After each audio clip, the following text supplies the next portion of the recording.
Temos aqui a entrevista aqui da diretora-geral da Organização Mundial do Comércio, que ela teme aqui essa guerra lá da Rússia-Ucrânia tem impacto bastante alto no preço dos alimentos, que já sofreram um aumento muito grande por ocasião da pandemia. E aqui é uma coisa simples, né?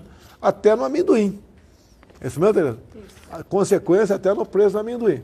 E o Brasil depende, eu digo que o agronegócio nosso não é 10, é 9, porque depende de fatores outros, né, para ser 10. Um desses fatores outros que a Tereza vai falar aqui é uma questão dos fertilizantes. Nós temos no Brasil praticamente tudo o que precisamos, mas, né, o brasileiro, os políticos em especial, né, o Poder Executivo, etc., não tem essa preocupação toda com o dia de amanhã. Muitas vezes se pensa apenas no dia de hoje. E esses fertilizantes, como eu vinha falando há algum tempo, não sei se a Tereza lembra de mim, em 2016, eu comecei a falar, na verdade, em 2008. Eu estava vindo de um voo Brasília-Rio de Janeiro e tinha um editorial do Estado de São Paulo. Era o Chico Graziano, o autor do editorial. Tá? E li aquele editorial, e onde ele falava ali naquele editorial, naquela matéria, sobre potássio na região da Foz do Rio Madeira. Eu entrei, Tereza, com um requerimento de informações junto ao Ministério da Agricultura para saber, né, o porquê que não se explorava o potássio nessa região.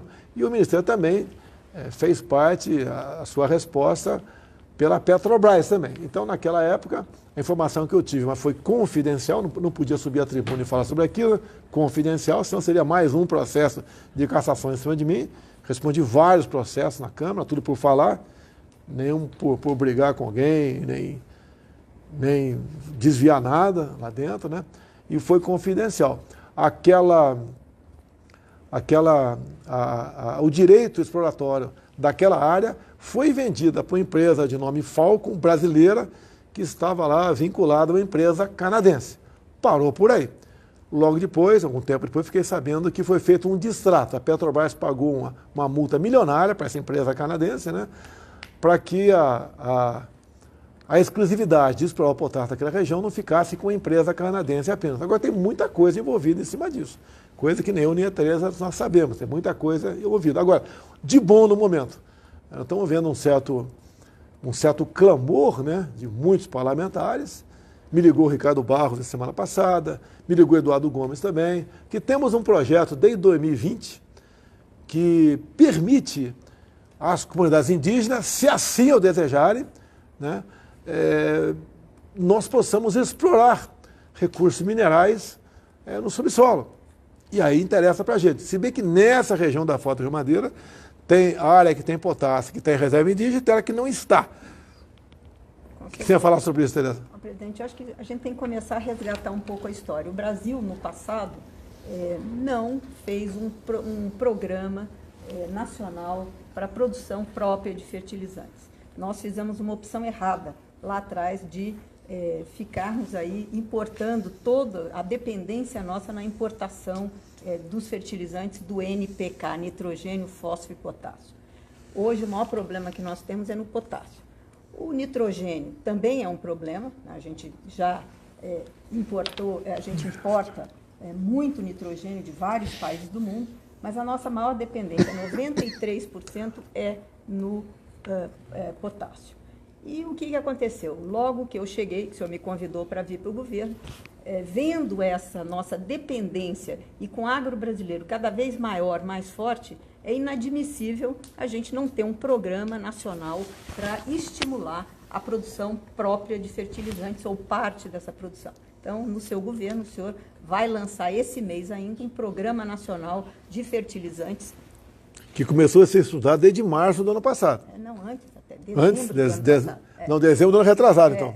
E esse programa está pronto, ele envolveu 9 ministérios, que tem uma transversalidade com Minas e Energia, Agricultura, Economia, enfim, vários ministérios, e também envolveu a parte empresarial. Esses que produzem, que fazem as misturas de fertilizantes, os produtores rurais. Então, esse plano está pronto, né? Não foi por causa desta crise, isso nós pensamos lá atrás no seu governo, que o Brasil, uma potência agro, não podia ficar nessa dependência do resto do mundo, de mais de 80% nos 3 produtos de vários países. Então, esse plano está pronto, o senhor entrega ele na última semana de março, lá no Palácio do Planalto.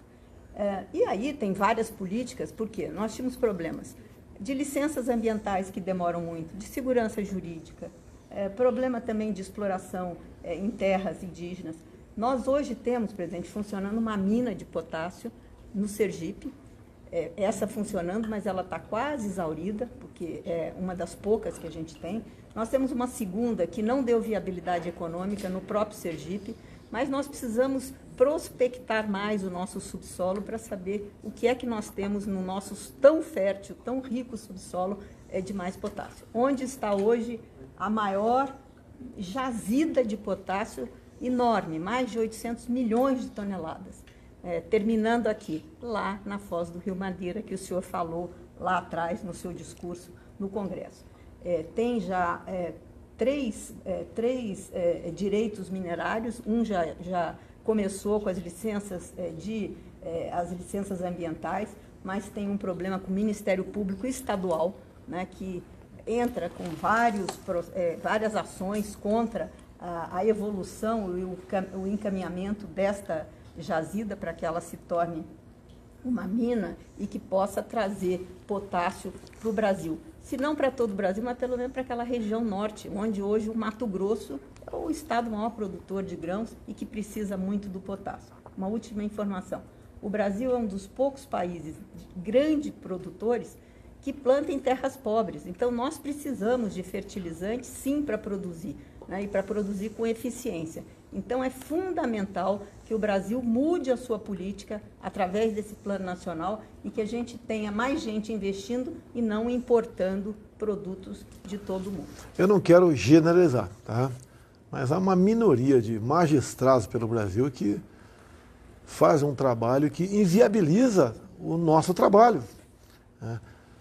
Tem também potássio na região de Altazes, fora da reserva indígena, uma decisão judicial, uma juíza no passado, que está sendo conversado agora com o nosso advogado-geral da União, Bruno Bianco, para a gente chegar a um denominador comum, que nós queremos não, nós precisamos por questão de sobrevivência, até da própria juíza que deu essa sentença lá atrás. Ela pode até estar certa, mas vamos conversar agora e tem um fato novo, né? A crise mundial no tocante aí à produção de fertilizantes. E não é apenas a Rússia não vai mais fornecer por um problema qualquer, outro, né? Se for comprar em outro país, o preço vai subir. Aumentou a procura, tá? A oferta está estabilizada, aumenta o preço. E aumentou o fertilizante, vai aumentar na ponta da linha o que a gente produz no campo. Tudo. Tá? E quando se fala em milho, por exemplo, você impacta diretamente no preço da carne de frango, na carne de porco, nos ovos, no peixe também? Ração, tá? Então impacta em tudo isso aí. E nós temos como resolver esses problemas, nós poderíamos até ser exportadores. Tereza, essa na foto do Rio Madeira aí, também pegando a cidade de Altazes, no estado, se não me engano, no Amazonas. Dá para quantos anos abastecer a agricultura? 200 anos. Dá para 200 anos, quer dizer, a nossa geração é mais uma meia dúzia depois de nós. Então nós temos tudo para dar certo aqui. Nem precisava estarmos importando lá de fora isso aí e ficarmos livres. O país que é dependente de um outro pode, num momento como esse, sofrer as consequências. Eu lembro, por ocasião da pandemia, o Trump era presidente dos Estados Unidos e reclamou ali que certos produtos para combater a pandemia, né, só um país ou outro tinha. Tá? E não podia um país como aquele, os Estados Unidos, continuar sendo dependente. Nós aqui também. Eu me equivoquei sobre março do ano passado, ela me corrigiu, foi dezembro do ano retrasado, onde nós previmos a possibilidade de faltar fertilizantes, por um motivo qualquer, e começamos a trabalhar aqui dentro. Agora, um trabalho que é sempre demorado. Se nós não tivéssemos tido esse problema jurídico de alguns anos atrás, já podendo estar produzindo hoje aqui o nosso potássio. Pergunta aí, já que é teu estado, Três Lagoas, tá? Lá tem uma fábrica, né, que foi gasto aproximadamente 3 bilhões de reais para a Petrobras, né? A Petrobras no tempo do PT. UFN3 é o nome da fábrica. Unidade de fertilizantes nacional. Tá, então a fábrica que seria nitrogenado para produzir. E simplesmente está, eu acho, uns 3 anos parado. Parece que esse assunto, parece não, foi resolvido mais de 3 anos. Antes do seu governo, né? Tá? Foi resolvido com a Petrobras, agora uma empresa russa comprou essa fábrica. E tem uma previsão de começar a produzir os nitrogenados. 2023, eu acho. Demora um pouquinho, né? Ela tem 20% ainda que precisa ser terminada, vão gastar 1 bilhão e tanto nessa finalização. Mas ela vai trazer uma boa produção aí para ajudar no que nós precisamos aí diminuir a importação de nitrogenados. Como é que foi? Fala aí, pô. Uma pergunta? Bota a pergunta para a Tereza aqui, vamos lá. Vem cá. Augusto, não, Tereza? Do presidente. Hã? Vem para cá, mano. Vamos lá. Petróleo tem a maior alta em 7 anos. Presidente Bolsonaro, boa noite. Ministra Tereza Cristina. Ministra, a senhora acha possível que a Rússia restabeleça o fornecimento de fertilizantes ao Brasil enquanto a guerra durar? Obrigado. Augusto, boa noite, obrigado aí pela pergunta. Eu acho que não, eu acho que o problema não é ela restabelecer. O que nós temos no momento é uma suspensão deste comércio, porque nós não temos como pagar esses produtos e também nós não temos navios, nem seguro para esses navios para poder carregar esses fertilizantes do Mar Báltico e Negro. Então o problema não é eles não fizeram a suspensão, é o problema da guerra. Enquanto ela estiver acontecendo, é totalmente descartada a possibilidade da gente receber fertilizantes daqueles 2 países, tanto da Bielorrússia quanto da Rússia. Augusto, o pessoal muitas vezes questiona, né, que eu tenho que ter uma posição mais firme de um lado ou de outro. O Brasil continua numa posição de equilíbrio. Tá? Nós temos negócio com os 2 países, não temos a capacidade de resolver esse assunto. Então, o equilíbrio é a posição mais sensata por parte do governo federal. Tá? E nós torcemos e, no que for possível, nós faremos pela paz. A guerra realmente não vai produzir efeitos benéficos para nenhum dos 2 países, muito menos para o mundo. Qualquer conflito, como você está vendo esse agora, as consequências estão aí. O preço do petróleo lá fora disparou. Por sorte, aí o dólar... Por sorte não, né? Também tem o trabalho de confiança no Brasil, né? Por parte da equipe econômica. Caiu para 5,03. A gente espera que amanhã, sexta-feira, caia abaixo dos R$5 o preço do dólar, que ajuda a equilibrar no preço do combustível. Mas esse é outro assunto que a gente está tratando aqui, porque eu não tenho como interferir, nem vou interferir na Petrobras. Agora, a Petrobras, por sua vez, sabe da sua responsabilidade e sabe o que tem que fazer para colaborar para que o preço dos combustíveis aqui dentro não dispare. A Petrobras tem gente competente para isso, tem seu quadro diretor, tem seu presidente e sabe o que fazer. Nós estamos vendo aqui na mídia, né, e é verdade, o lucro que a Petrobras está vendo. Num momento de crise como esse, eu acho que esse lucro aí, dependendo da decisão dos diretores, do conselho, do presidente, poder, nesse momento de crise aqui, ser rebaixado um pouquinho para a gente não sofrer muito aqui. Senão vem uma inflação enorme aqui dentro, a nossa economia, que já sofreu um baque, não sofreu um baque grande, né? Que foi um dos países que menos sofreu com a pandemia na questão econômica. Mas sofreu outra pancada agora com essa crise lá fora, prejudica bastante a todos nós aqui dentro. E eu estou vendo aqui uma matéria aqui no Poder 360, nitrogenados, fosfatados e potássio. Todos eles passam pela Rússia. Então, a minha viagem à Rússia, o objetivo foi no começo do mês passado, foi exatamente tratarmos dessas questões de fertilizantes, dessa empresa que comprou ali a UFN3 lá em Três Lagoas, que também você participou, obviamente você é a primeira pessoa que participa dessas questões para o bem de todos nós. E trabalhamos dessa maneira. Nessa viagem mesmo fui para a Hungria, conversei lá com o presidente, com o primeiro-ministro, tratamos muita coisa, com o próprio Putin, né? Eu lamento aqui que a imprensa brasileira, o Globo em especial aqui, mentiu quando eu participei de uma coletiva aí há poucos dias, lá no forte lá de... Qual é o do forte?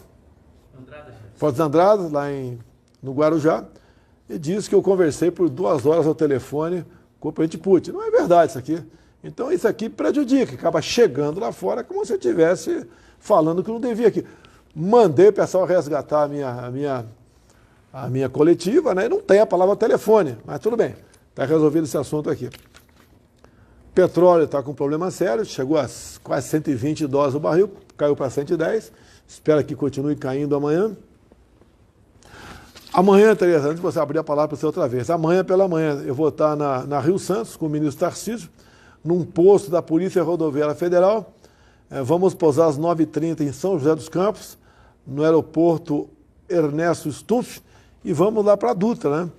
Porque foi relicitada a Dutra, caiu em média 30% o valor do pedágio na Dutra, tá? E também, como acertado com o Tarcísio, todas as novas relicitações, todos os novos contratos, os motociclistas que estão isentos de pagar pedágio.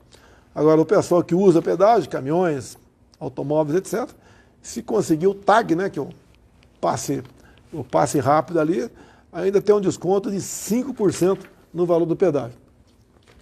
Isso ajuda, para preparar, isso ajuda, obviamente, a deixar menos caro ou baratear o preço do frete pela Dutra ali. Outra pergunta para a Tereza. Ana Paula Henkel. Boa noite, presidente Bolsonaro. Boa noite. O tu vier para cá, comandante, não tem esse problema aí. Presidente, já que vai falar com o Tarcísio, Tá. aproveita para dizer para ele, agradecer e o empenho que eles estão fazendo da gente deixar os portos brasileiros em Canal Verde para os navios de fertilizantes que estão chegando poderem ter prioridade nas suas cargas, no seu descarregamento, porque é muito importante essa logística continuar fluindo bem, Okay. né, para que não fique represado e os navios pagando para demoras antes de entrar nos portos. Boa noite, presidente Bolsonaro. Boa noite, ministra Tereza Cristina. Ministra, a senhora acredita que a médio e longo prazo é possível que o Brasil tenha independência no campo de fertilizantes, já que temos reservas de potássio não exploradas no Brasil? Obrigada, boa noite. Muito obrigada pela pergunta. Eu acho que sim, esse Plano Nacional de Fertilizantes vai nos indicar aí como chegar à autossuficiência. De repente, a gente pode ter algum desses 3 produtos mais difíceis. Mas, presidente, nós aprovamos o marco regulatório do gás. Isso, se diminuirmos o preço, é a matéria-prima para se fazer os nitrogenados. Então, a gente poderá ter mais facilidade de atrair investimentos para fazer ureia e amônia no Brasil. Então, isso é muito importante. Os fosfatados, as minas de fósforo, nós temos várias aí. No passado, nós já exploramos mais fósforo do que hoje a gente faz. Então, eu acho que também com essas medidas que serão tomadas, a gente pode atrair investidores, investimentos, e o Brasil tem que tomar uma decisão. Está na mão também depois do Congresso Nacional. Isso é segurança nacional, faz parte da segurança do Brasil, a produção de alimentos, a segurança alimentar do Brasil. Então, eu acho que é um item muito importante a produção de fertilizantes e essa política ser colocada como um índice de segurança nacional. Tereza, é verdade que cada 5 pessoas no mundo, uma é alimentada pelo Brasil? Tem alguma coisa no prato de alguma pessoa que vem do Brasil. Fantástico. Bem, uma notícia da semana passada, né, que eu acho que caiu muito bem para todo mundo, não sei se você concorda. Cortamos 25% o IPI de carros, geladeiras, eletrodoméstico, fogão, micro-ondas. Eu acho que é uma notícia muito boa, porque eu não me lembro, estou com 66 anos, você está com 50 e pouco. Tá? Eu acho que nós nunca vimos corte de impostos no Brasil. Muito pelo contrário, se vê sempre aumentar impostos, como vi em São Paulo, em 2020, aumentou barbaramente o ICMS. O governador de São Paulo aumentou o ICMS. Tá? Então, num momento de crise, em vez de se ajudar a população, está o caso de São Paulo, que mete mais a mão no bolso da população ainda, e nós aqui fizemos a nossa parte. Então, cortamos, além de outros impostos, reduzimos, vou mostrar mais 2 semanas aqui, cortamos, então, 25% do IPI de carros. Quero cumprimentar o deputado Bruno Engler, deputado estadual de Minas Gerais, que apresentou um projeto, e o governador Zema sancionou, congelando o IPVA dos carros nesse ano, os mesmos valores do ano passado. Então, o IPVA dos mineiros, esse ano vai ser o mesmo valor do ano passado. Bruno Engler e Romeu Zema. Já em São Paulo, aumentou, eu não tenho certeza aqui, mas bem mais de 10% o IPVA de carro em São Paulo. Logo, o estado mais rico, que devia dar exemplo, faz exatamente o contrário. Essa semana, a Camex, a Câmara de Comércio Exterior, zerou a alíquota de 2 produtos importados. Esse produto importado, o IPI do produto importado, você não precisa um imposto alternativo, né, para suprir o que você vai deixar de arrecadar. Então, a Asa Delta, o pessoal pode dar risada, que você deu risada, né? Teve imposto cortado, e jet ski também. Quando nós, lá atrás, zeramos o imposto de veleiros, muita gente criticou. Pô, abaixou de veleiro por quê? Cada veleiro, de forma direta ou indireta, cria 2 empregos no Brasil. O jet ski, da mesma maneira, tá? E você ajuda a entrada desse material aqui. E não tem similar no Brasil, não tem fábrica no Brasil de jet ski. Então, esse é um fator positivo que permitiu a Camex, então, zerar esse imposto de importação que estava na ordem de 18%. Então, todo mundo ganha. É igual quando eu zerei lá atrás o imposto de skate. Me criticaram muito, né? Ah, skate, não sei o quê. Olha, o skate entrou nas Olimpíadas. Tá? Tivemos, né, uma jovem garota aí que não teve nada a ver com a gente. Foi o trabalho dela, da sua família, da sua igreja, que parece que ela é evangélica, batista, ajudou bastante. E ela foi vice-campeã mundial em skate.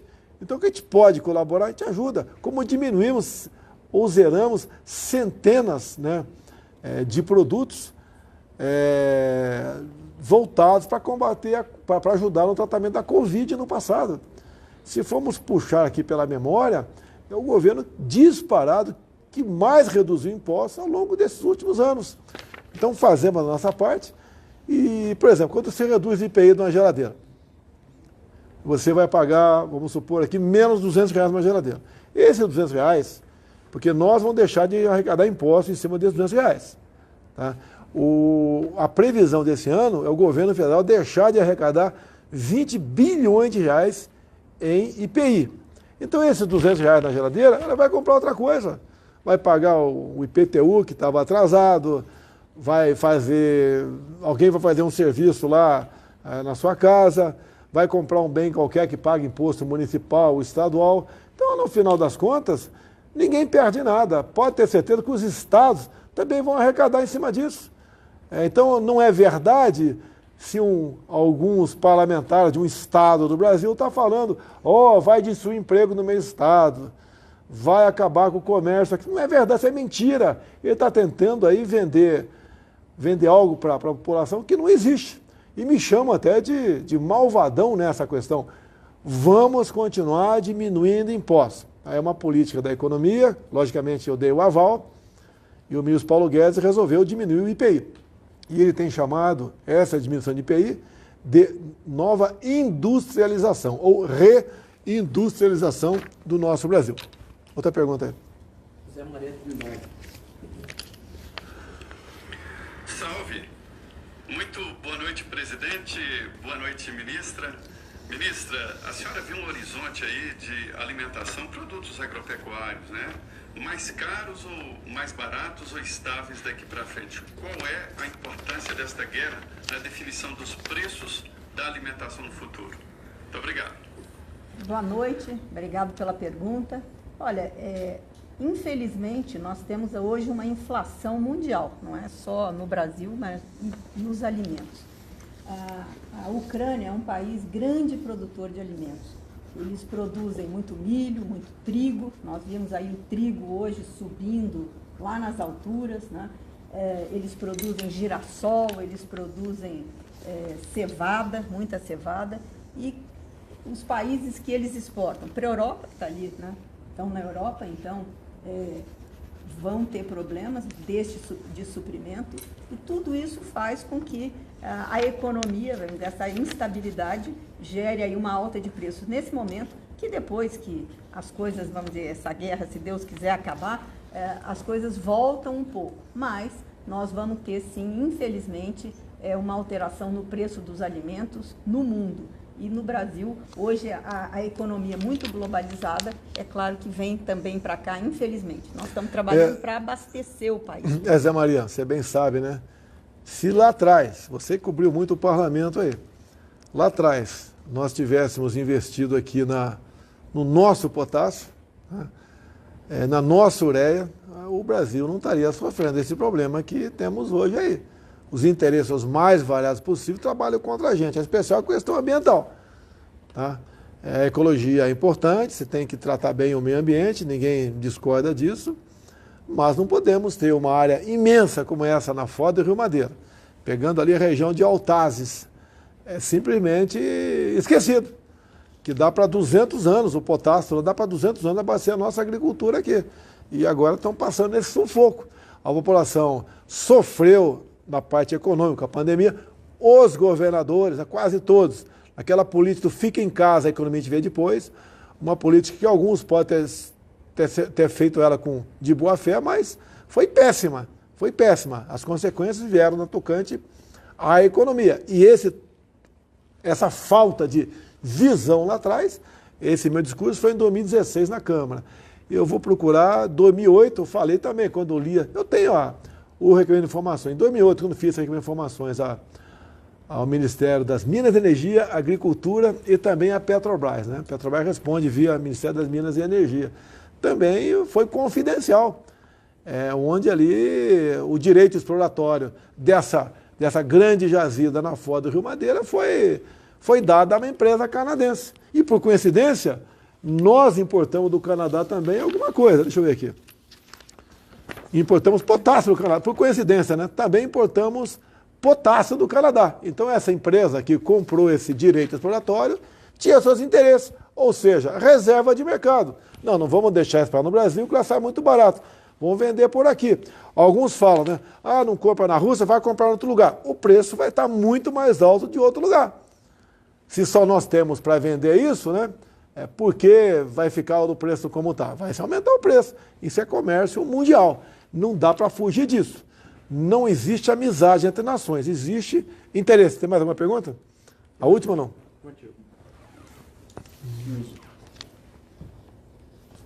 Então, enquanto prepara a pergunta aqui, pela primeira vez no Brasil, né, a geração de energia solar supera o gerado pela hidrelétrica de Itaipu. Ou seja, lá atrás nós reduzimos tarifas de importação de produtos para a geração de energia, com placas fotovoltaicas, bateria de lítio, entre outras coisas. Isso deu um estímulo pessoal. A Caixa Econômica Federal tem lá um programa de crédito para quem quer botar um teto solar na tua casa. E nós também aprovamos agora, que vai melhorar muito mais isso aí, o novo marco legal da geração de energia própria, né? Solar. Então, tudo isso é muito bem-vindo, é questão de visão lá atrás, para a gente ajudar na frente. Passamos por uma crise hidrológica enorme, a bandeira, pelo que eu estou sabendo, né, não precisa ter bola de cristal não, nem é informação privilegiada. Quem define a bandeira é a ANEEL. Então, alguns acham que a ANEEL já tinha que baixar essa tarifa, dessa bandeira vermelha, roxa aí que tá em vigor, que realmente mete a mão no bolso do contribuinte. Mas mete a mão no bolso por quê? Porque a geração de energia deixou de ser a mais barata. A hidráulica passou a ser o quê? A termoelétrica, que vem dos combustíveis fósseis, muito mais caro. Então essa bandeira para pagar a geração por outro lado. E quando se faz um contrato, tem uma duração, um tempo mínimo da duração do contrato. Mas pode ter certeza, né? O que estamos gastando agora via energia termoelétrica está sendo economizado em gerar menos energia nas hidrelétricas. E a partir de, eu acredito que abril no máximo agora, essa bandeira vai deixar de existir, porque é a lógica. Alguns acham, eu também acho, né, mas não basta a gente achar, você tem que ver os dados, né, que já poderia ter zerado o valor dessa bandeira aí para o bem de todo mundo, para o bem da economia, etc. Uma coisa mais que você quer complementar? Não, presidente. Você esteve no Irã também? Tive E daí? No Irã, Como é que foi o teu... discutindo fertilizantes, né? Antes do conflito acontecer, nós tivemos 3 grandes problemas, presidente. Nós tivemos uma crise energética, e a crise energética já trouxe algum tipo de problema com a redução de fertilizantes no Canadá, que hibernaram algumas minas, na China. Então, já tinha um problema começando a acontecer, e que já nos preocupava lá atrás.